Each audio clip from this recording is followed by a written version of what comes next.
to achieve John's vision of connecting the world with Ireland and Ireland with the world, the team realised that we have to break down Gateway Ireland into two distinct stages. The first stage was we have to get the diaspora to connect with us. The second stage is we then need to get them to connect with each other. Okay? So we were asking ourselves, how do we get them to connect with us? Well, the first thing we have to do is we have to have something to give them. And the great thing is we have this in abundance. In fact, you and the audience create it every day.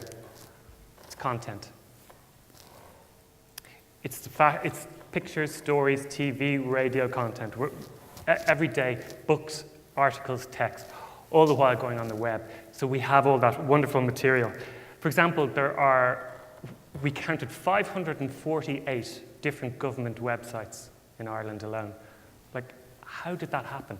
You know, and what Gateway Ireland will be first and foremost is a directory, if you like, of that content about Ireland and everything Irish. So it will be a directory of content based on very distinct pillars.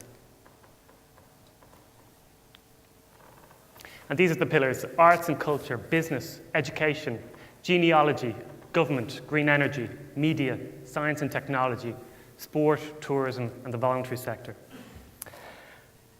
Now, this is just a mock-up of how the site might look. It's more of a structural mock-up. But what's great about this is we don't have to create any of this content. You've already created and are creating it on a daily basis.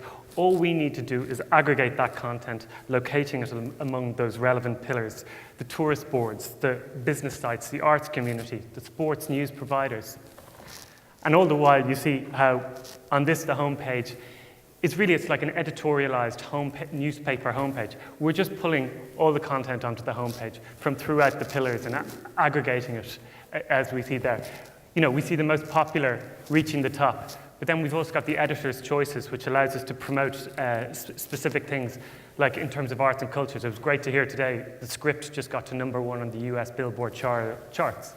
You know, that's what we want on the front page. You know, that kind of positive news story. For me, though, what's exciting about it is the links.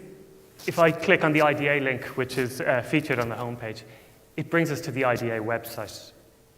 Likewise, all the other websites where you will get more detail of that aggregated content. So we're not the destination. We're merely the portal, the window to get to your content and to have it in one place as a one-stop shop where the Irish diaspora can come and see everything about Ireland and the Irish. An exciting feature for me, though, is the live feeds. This will gauge the pulse of the diaspora. This is the aggregated Twitter feeds, the Facebook status updates, the LinkedIn status updates, the blogs, the RSS feeds, all pulled into one and aggregated by our editors to the top line. And this is the voice of our connectors. These are people who choose to be active in our community. And you'll see the electricity of participation as they go along through these live feeds. So let's say our interest is business. Okay, so we click onto the business pillar. And again, you see we're kind of funneling down now. We're aggregating news content around business in Ireland and in the Irish diaspora and feeding it through into a homepage almost dedicated to business. Okay, but let's say investment is what we're interested in.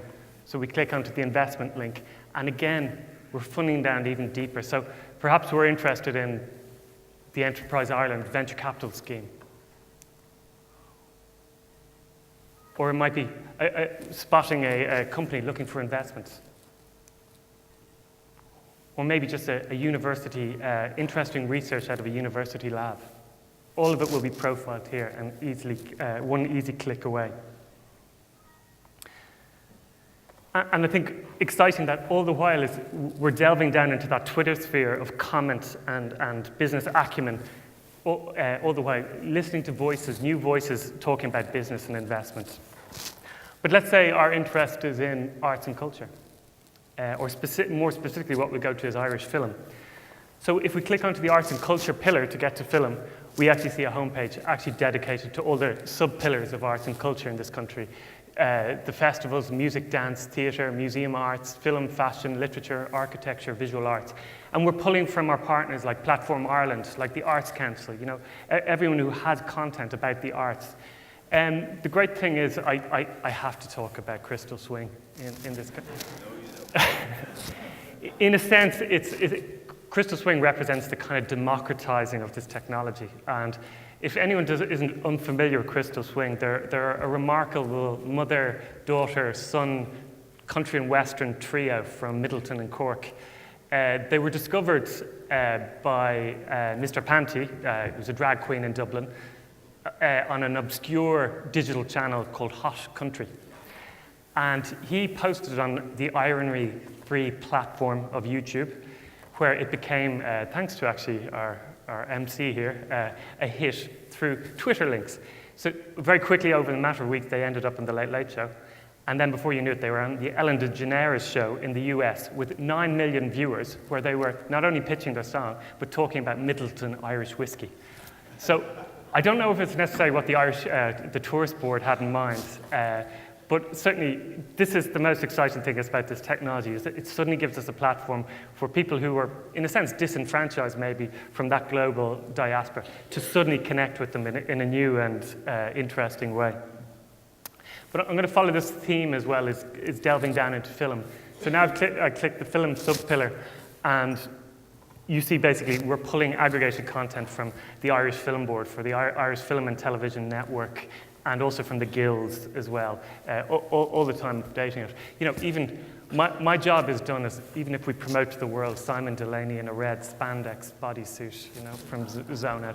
But, you know, this is the exciting thing, and all the while, and quite seriously, these live Twitter feeds as well. If you want to know about, let's say, animation in this country, you need to be subscribing to Cathal Gaffney of Brown Bag Films to find out about what's going on in animation as well. So this is really the exciting part, is as we start pulling those connectors, those voices into the platform and getting them to link and connect with each other. And all the while, we're also allowing people to pull the content from our platform into their own platforms, like Facebook, like Google, like Twitter, like Yahoo, and make it very easy for them. So again, we're not the destination. We just want to provide the content, and then people will pull it as depending on their interests and what is relevant to them.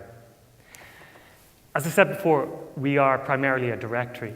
And going back to our interesting university research, the Digital Enterprise Research Institute, who I believe are here, are one of the world's leaders in semantic web technology. And effectively, we want to start using that technology. And what that will allow us to do is use search engines within the vast amount of content that we're going to aggregate to allow people to connect to that content, but more importantly, to kind of see the connections between the content as well. You know, these connections which aren't apparent through normal search engines as well, but through semantic web technology, suddenly you'll be 6 degrees of separation away from what you're looking for, and new and interesting connections going forward.